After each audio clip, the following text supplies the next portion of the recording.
Hey gang, Diana here. Welcome to the studio. Today is another Gifts for Arts and Crafters video, and I have one of the hottest trends that I'm so pleased about is the coloring book trend.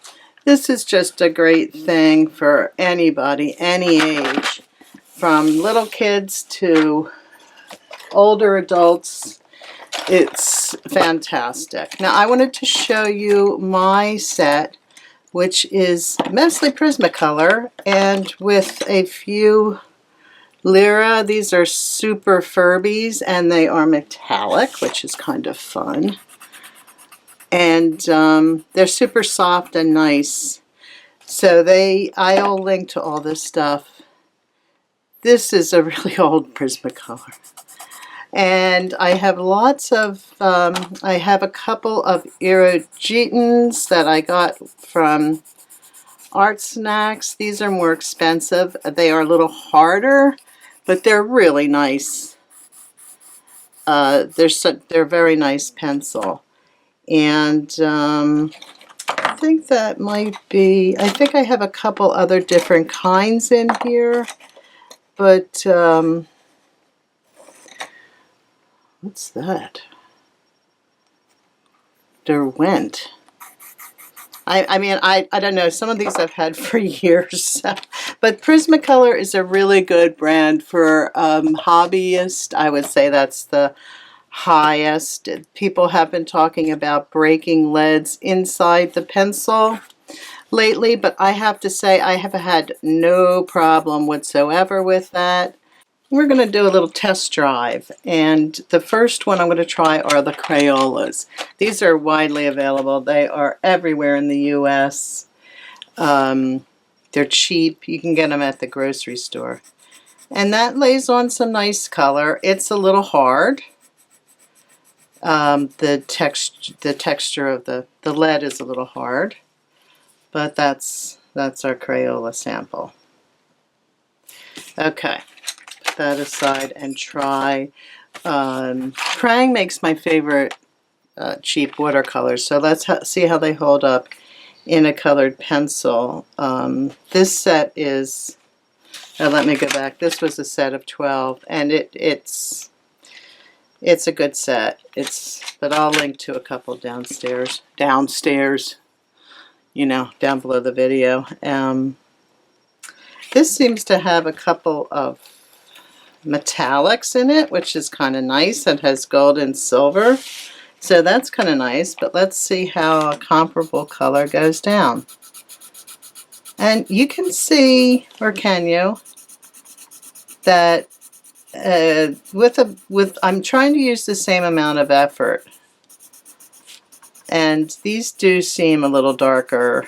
Prang's things are maybe a couple bucks more expensive than Crayola, but they're usually well worth it for quality. But you can see that the Prang definitely is going down a little darker, and really the colors are, well, maybe the Crayola color that's it here is a little bit lighter, but not enough to warrant that. Now the last one I'm going to try here is these Kohinoor from, I think what they're called. Oh, they're called Progressos, and these are pretty nice.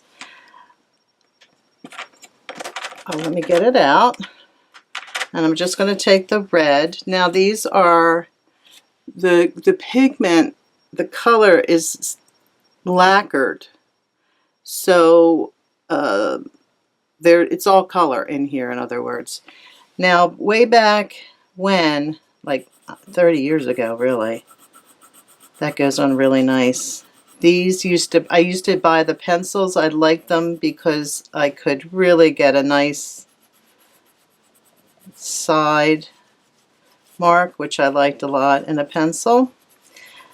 And these are nice. They are going on. They really look about the same, maybe a little darker than the Prang, and that is Kohinoor. Okay, so that's your three basics. And out of all three of these, I think that I went from cheapest to most expensive, and really the Koh-i-Noor is not that expensive. I just want to give these metallic colors a try from Crayola. They were, again, pretty inexpensive. And let's see what kind of shimmer we can get from them. Yeah, not much. I'm going to try the Lyra right next to that Crayola, and you can see and the color is a little different, a little more purple, but it's certainly a lot softer, and I don't know if you'll be able to pick up this shimmer. It's pretty subtle in colored pencils, but this definitely has more to my eye.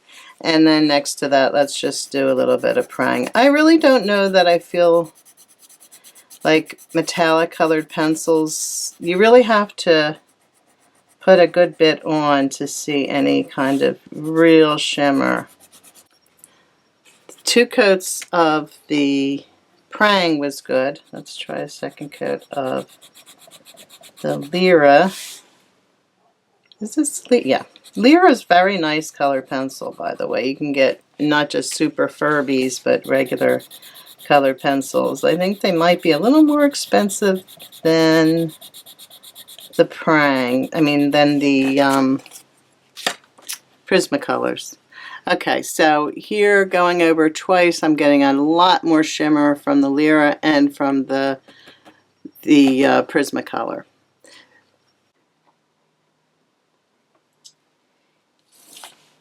If you want to amp up your coloring a little bit, I would suggest the Jelly Roll pens from Sakura. I'm not sure if this one is, there's a couple of these that are a little bit running out. I've had these around for a long time.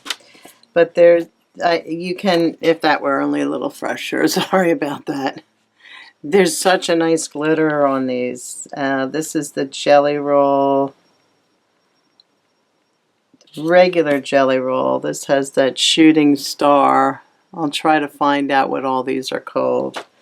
But these are so nice, and I do love these pens. There's also the Uniball Signos, which I really love.